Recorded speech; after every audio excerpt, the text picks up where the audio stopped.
नमस्कार। राधे कृष्ण। आप सभी को ढेर सारी शुभकामनाएं। आप सभी कुशल मंगल होंगे, यही कामना के साथ में आप सबका स्वागत है नवग्रह ऑर्बिट में। तो आइए इस वीडियो संदेश से हम लोग मुलाकात करते हैं।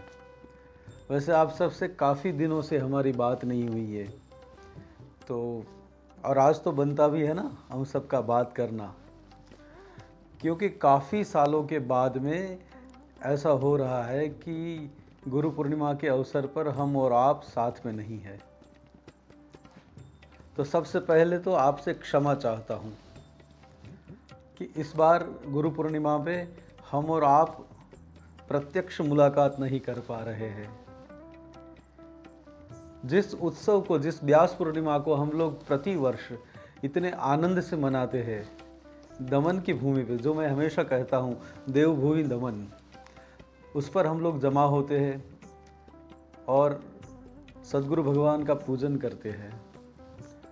पर इस बार ऐसा हो रहा है कि हम और आप नहीं मिल पा रहे हैं, और नहीं मिल पा रहे हैं उसका कारण आप में से कोई नहीं, केवल और केवल मैं हूँ।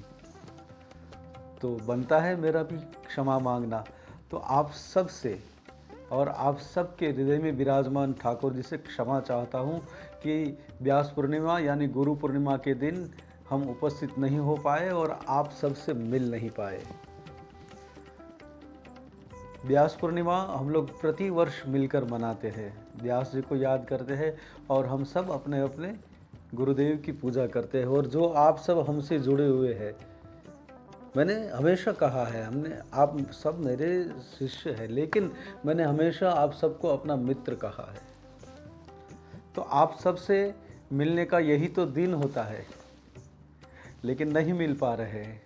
पर यहाँ से हम आप सब के लिए ईश्वर से प्रार्थना करते हैं कि आप सब कुशल मंगल रहें और जीवन में खूब आगे बढ़े, क्योंकि इस व्यास पूर्णिमा के दिन हमारा और आपका पूरे साल में एक ही बार मिलना होता है, और वो मौका भी आज हमारे हाथ से जा रहा है। पर हम आप सबसे कहते हैं कि जैसे ही हम वापस हिंदुस्तान आ जाएंगे तो आप सबको बुलाएंगे, या फिर ऐसा कुछ करेंगे कि हम सब मिलकर एक दिन का कहीं सत्र करेंगे। ये हमारा वादा रहा। पर इस व्यास पूर्णिमा के लिए हम और आप नहीं मिल पा रहे, उसके लिए मैं खेद प्रकट करता हूँ। और दूसरी बात, ये बहुत बड़ा पर्व है, सनातन पर्व, सनातनी परंपरा का ये बहुत बड़ा पर्व है। हम सब के लिए इससे बड़ा पर्व है ही कहाँ। आज के दिन तो हम लोग अपने गुरु के पास जाते हैं, क्योंकि हम लोग वो लोग हैं सनातनी लोग जो अपने गुरु में सब कुछ देखते हैं। हम अपने गुरु में अपनी माता को देख सकते हैं, हम अपने गुरु में अपने पिता को देखते हैं, या हम लोग वो लोग हैं जो अपने गुरु में ईश्वर को देखते हैं। और गुरु के वचन ही हमारे लिए सब कुछ है। जैसे एक श्लोक कहा गया ना कि ध्यान मूलम गुरुर्मूर्ति, पूजा मूल गुरु पदम, मंत्र मूलम गुरुर्वाक्य, मोक्ष मूलम गुरुर कृपा। हम लोग ये विश्वास लेकर चलते हैं कि जब हमारे गुरुदेव की कृपा हम पर हो जाती है, हमारे गुरु का हम पर हाथ आ जाता है, तो हम सीधे मोक्ष के अधिकारी हो जाते हैं। ध्यान मूलम गुरुर मूर्ति। अगर हमको ऐसा लगता है कि हमें ध्यान करना है तो हम गुरु की मूर्ति के सामने, उनकी प्रतिमा के सामने, उनकी फोटो के सामने बैठ जाते हैं। मंत्र मूलम गुरुर वाक्यम। हमारे गुरु के मुख से जो वाक्य निकले वही हमारा मंत्र। ये मानने वाली परंपरा से हम और आप आते हैं। तो आज का दिन हम सब के लिए बहुत बड़ा दिन है, और हम यहाँ से प्रार्थना करते हैं कि इस दिन आप सब गुरुदेव का ध्यान करें और सब ईश्वर के नज़दीक रहे। आज का दिन उमंग से, आनंद से मनाए। और सबसे बड़ी बात, जिसके नाम से ये मनाया जा रहा है वो व्यास जी। नमोस्तुते व्यास विशाल बुद्धे फुल्लार विंदा यतपत्र नेत्रम। वो व्यास जी महाराज जिन्होंने हमें और आपको वाणी दी, वाचा दी, एक शब्द सारणी दी कि जिनके ऊपर हम और आप जिए, जिन्होंने वेदों का विस्तार किया। व्यास इसलिए कहा जाता है ना कृष्ण द्वैपायन को व्यास इसलिए कहा जाता है कि उन्होंने वेद का विस्तार किया, एक में से 4 कर दिए। हम लोग जी सके इसलिए 18 पुराणों की रचना की गई। तो इतने बड़े महान व्यक्तित्व, ईश्वर के अवतार भगवान वेद व्यास जी की पूर्णिमा के दिन हम सब जमा होकर अपने अपने गुरु का भजन करते हैं। और मैं तो यहाँ तक कहता हूँ कि वो नर या स्त्री कम भागी है जिनके जीवन में गुरुदेव नहीं है। जो भाग्यशाली नर और जो भाग्यशाली नारियां होती है जिनके जीवन में गुरुदेव होते हैं, वो मनुष्य ही सर्वथा भाग्यशाली होता है जिसके जीवन में गुरुदेव होते हैं। जिनके जीवन में गुरुदेव नहीं, उनका जीवन ही क्या है। गुरु तो हमारी नैया को चलाने वाले होते हैं। हम लोग वो गाते हैं ना साथ में मिलकर सब कि गुरुदेव मेरी नैया उस पार लगा देना। तो उसमें एक बात भी कही गई है, उसमें मैं तो ये कहता हूँ कि शिष्य और गुरु का नाता ऐसा है जिसमें गुरु की जवाबदारी बहुत है, शिष्य की तो बहुत कम है। शिष्य तो ये कहकर भी छोड़ देगा ना कि दल बल के साथ माया जो घेरे मुझे आकर, तुम देखते ना रहना, जट आके बचा लेना। बोले अगर मैं कहीं ये दल बल और माया में पड़ भी गया और ठीक से आपके पास आ भी नहीं पाया, फिर भी तुम मुझे बचा लेना गुरुदेव। ये शिष्य का अधिकार होता है। और सनातनी परंपरा में ऐसा कहा गया है, ऐसे संत लोग विद्वान लोग ये कहते हैं कि जितना अधिकार एक पुत्र का अपने पिता पे होता है, उतना ही अधिकार एक शिष्य का अपने गुरु पे होता है। प्रत्येक गुरु का प्रत्येक शिष्य उनके आध्यात्मिक वारसाई को लेकर चलता है। हम लोग जीवन में जब कहीं जाए, जब कहीं रहे, जहां भी हो, पर हमें कभी ये नहीं भूलना है कि हम किसके शिष्य हैं। हमसे ऐसा कुछ न हो जाए जिससे हमारे गुरुदेव को बुरा लगे, या फिर हमारे गुरुदेव की जो कांति है उसमें कहीं खोट आ जाए। जब ये भाव लेकर चलेंगे, अपने गुरु की प्रतिमा हृदय में लेकर चलेंगे, तब ईश्वर सदैव हमारे साथ होगा, हमसे कहीं दूर नहीं होगा साहब। हमें हर पल ये ध्यान रखना है। अरे साहब, गंगा जी नहाने जाते हैं ना, तब भी पहली डुबकी अपने माता पिता और गुरु के नाम की लगाते हैं। हम अपने लिए कहाँ जीते हैं?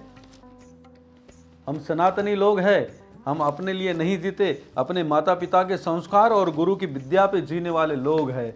तो आज हम सब के लिए बहुत बड़ा पर्व है। और केवल सनातन में गुरु का महत्व है ऐसा नहीं है।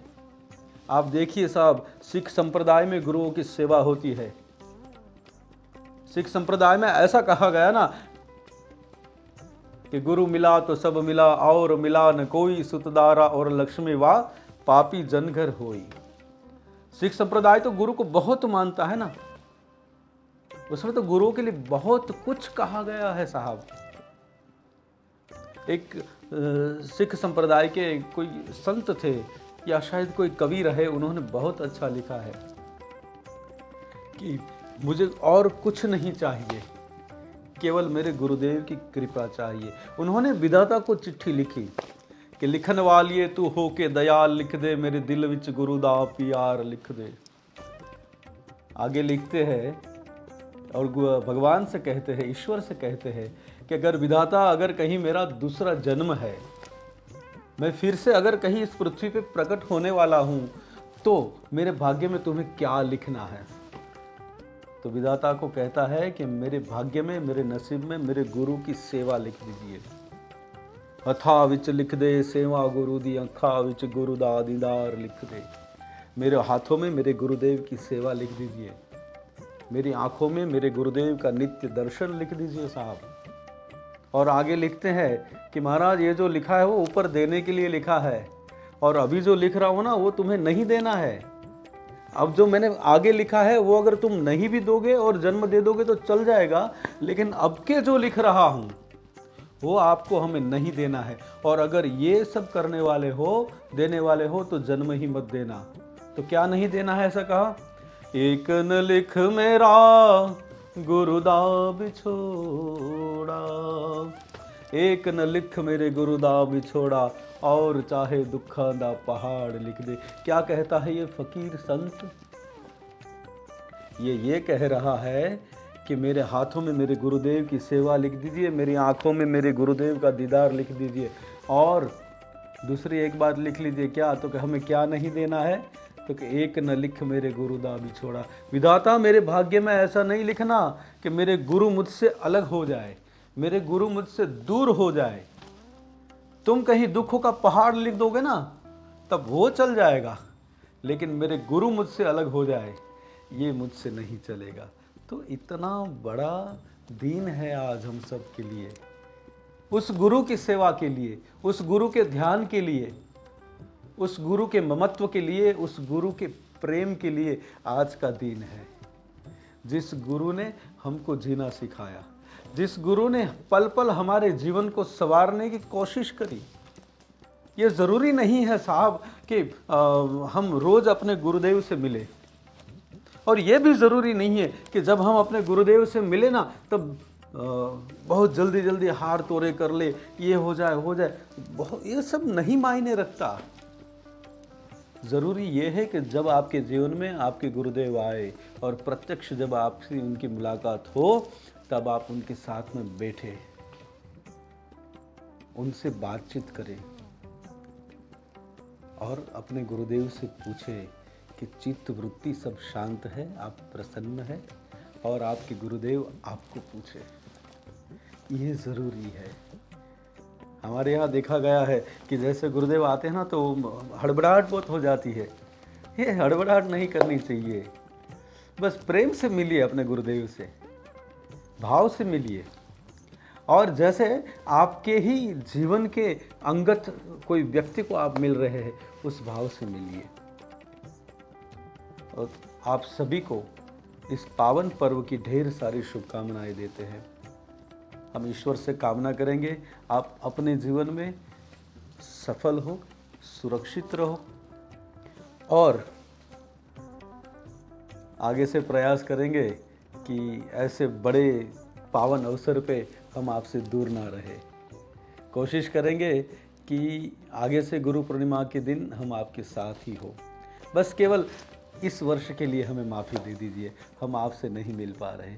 देखिए, एक बात समझ लीजिए, जितना मन आपका होगा ना, उससे ज़्यादा हमारा है। और आप जानते हैं, हम चाहे दुनिया के किसी भी कोने में रहे, लेकिन हम आप सब के बिना नहीं रह सकते। आप सब हमारा जीने का तरीका हो, आप सब हमारा जीवन का एक हिस्सा हो।